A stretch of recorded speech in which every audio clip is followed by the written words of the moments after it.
Por më në fund u mor vendimi që do zvoglohej zona e mbrojtur dhe do ndërtohej aeroporti. Piknisja është në 2017, është koha Ballkanit hapur. E vërtetë është. Pra, porti Shëngjinit do e merrnin kosovarët, këtu do ndërtohej aeroporti i Vlorës. Dhe pikpyetja më e madhe që lind në këtë, ne po e quajmë aferë sepse nuk po dim të japim përgjigje tjetër, është janë mbledhur kryeministri, ministri Balloku dhe anëtar tjerë që kanë thënë projekti strategjik është të ndërtojmë aeroportin e Vlorës. Për të ndërtuar këtë aeroport, duhen disa kompani që të dinë ta ndërtojnë, edhe ta menaxhojnë. Dhe përcaktojnë kriteret e një gare. Dhe te kriteret e garës është që kompania, meqense aeroporti pretendoi në atë kohë që do ishte shumë më i madh se sa ky i Rinasit, do kishte 10 milion pasagjerë në vit, do duheshin 2 kulla.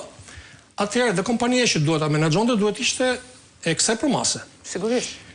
Si duket baca bexhet ka bredh nëpër botë dhe nuk ka gjetur dot një kompani kaq fuqishme, por ka gjetur këtë kompaninë turke, e cila kishte përvojë shumë të madhe në ndërtim dhe menaxhim aeroportish, por jo në këto përmasa.